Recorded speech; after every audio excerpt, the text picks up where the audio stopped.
Obrigado, Roberval. Roberval, tem a pergunta da Paulinha aqui. Tu viu, chegou a ver a pergunta dela?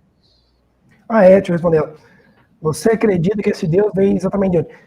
Eu tava lendo aqui o negócio, eu falei errado, né? Na hora lá que eu falei que é do sul, eu acabei falando que é do norte, né? Mas, na verdade, o sul é para baixo, né? Tá certo. É só inverte. Eu falei que era para cima, mas na verdade é para baixo. Cara, eu entendo, igual eu tô falando, eu tô falando a visão, a tradição que a Bíblia traz. Me parece que realmente, segundo esses versículos, né, alguns ecos, algumas coisas diretas ou indiretas que nós temos nos textos, me parece que a origem é ali do sul mesmo, de Edom, né?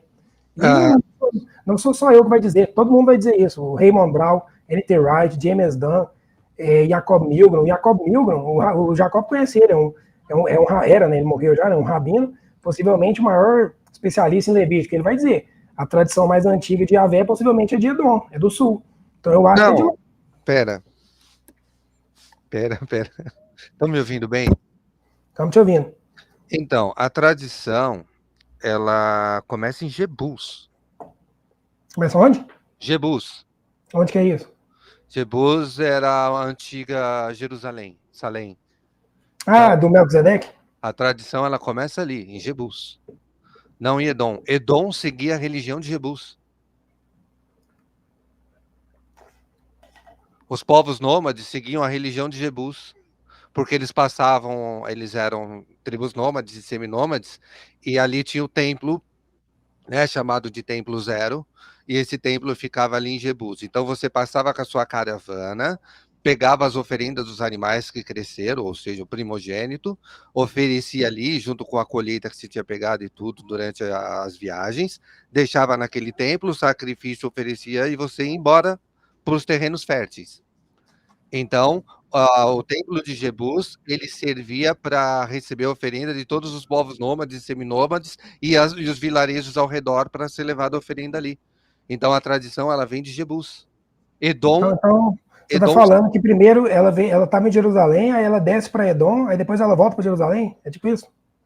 Não, Jebus fazia parte do reino edomita. Então a gente está concordando. Eu falei que era de Edom, então dá na mesma. Não, ele faz parte do reino edomita, ele está sob o domínio dos edomitas.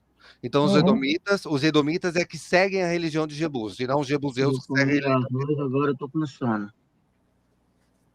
Entendeu? Esse Jebus, ou Jacob, Jebus é exatamente o que, para eu entender?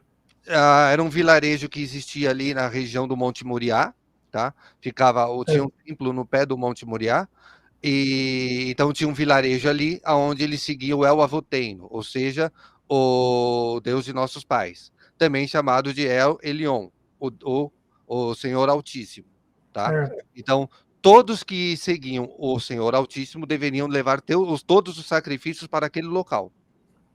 E esse Jebus, ele perto do Monte Moriá, que é até a ideia lá, que é o negócio do sacrifício lá de Isaac, né? Do Abraão. Mas esse Jebus seria, então, mais ou menos perto ali de Jerusalém, Não, é em Jerusalém. É em Jerusalém. É em Jerusalém mesmo, né? É em Jerusalém mesmo, é no Monte Moriá. Tem um templo, ele está em pé até hoje. Tem um templo lá que é de 3.200 antes da Era Comum, cara. Certo. Não, legal.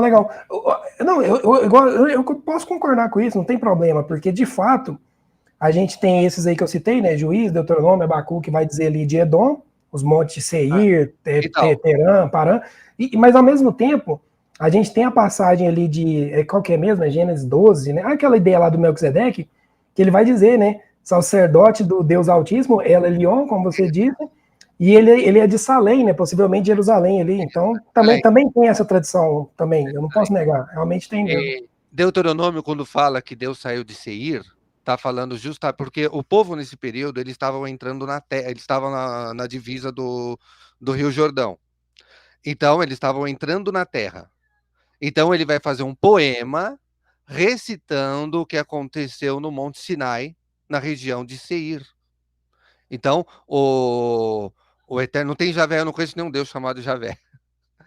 Então, Hashem, o Elohim, ele apenas dentro desse poema está dizendo que o Elohim se manifestou a sua presença, a sua Shekhinah no Monte Sinai. É isso que o autor está querendo dizer. Para o povo que estava em frente à terra prometida e ia entrar com Josué para dentro da terra. Então ele faz esse poema a respeito de Seir. Então não é a origem de Hashem. Tanto que Hashem você vai achar ele no Egito a 1700, 1800 antes da Era Comum já tinha o termo Yah. Você vai achar isso também na Arábia Saudita. Você vai achar isso também na Península do Sinai. Você vai achar isso também entre as tribos nômades e seminômades. Então, cara, é um negócio que é bastante diversificado. Não, eu concordo. Lá no Egito tem mesmo. Até a ideia lá do Daniel Flame, né? Ele vai dizer lá do Yavá, né? Yavá. Não, esquece. Arvá do Daniel Flame é uma tribo edomita. Que foi preso. Exatamente. Não, ele foi preso pelos egípcios e lá escreveram Yarvá, tá? Mas aí dizem que é uma tipologia de alguém dentro dessa tribo. Ali não é a origem, tanto porque você vai achar o tetragrama na tabuleta de Ebla em 3000 antes da Era Comum. Cara, eu para ser sincero, Jacob, Léo, Marçal, Evandro e Alex, eu não sei, cara. Eu acho que é muito difícil a gente dizer de onde veio isso. Não, é muito difícil, não tem como. Não é difícil. O Yah é de origem árabe, tá? É dos ismaelitas. Tá? É uma palavra árabe, Yah. É uma palavra árabe. E, então, eles chamavam Deus dessa maneira. Então, era um negócio bastante comum. Mas você vai encontrar o tetragrama em Ebla, lá no Iraque, datado de 3000, com tetragrama escrito em linguagem cuneiforme. De 3000 antes de Cristo, mesmo? Isso, na terra de Ebla.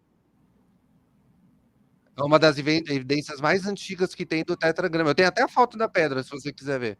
Mas está escrito em cuneiforme? Está escrito em cuneiforme. Paleo-hebraico? Não. Cuneiforme. Está escrito em língua suméria. Mas aí como é que sabe que é o tetragrama, então? Por causa que é o tetragrama que está escrito lá. Yod, Rei, Vav, Kei. Mas é igual no hebraico ali, um sial, você fala? Não, é escrito em cuneiforme. Pois então, como é que eu posso dizer que é o tetragrama? Tá entendendo?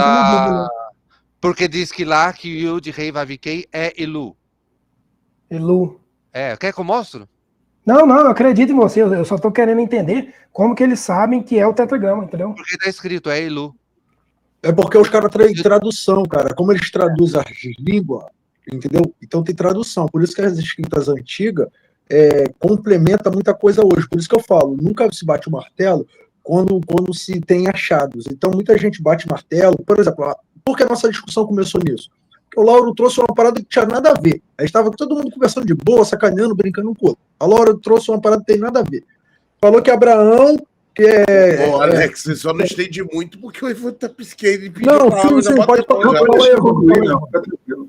Depois eu falo. O assunto que eu vou falar é diferente daqui. Então, o que acontece? Ele trouxe um assunto aqui falando que Abraão exerceu a fé dele porque ele teve que... Não, cara. Ele bolou tudo. Tem que entender o seguinte, Abraão ouviu uma voz e seguiu essa voz. Ponto. Essa é a história bíblica.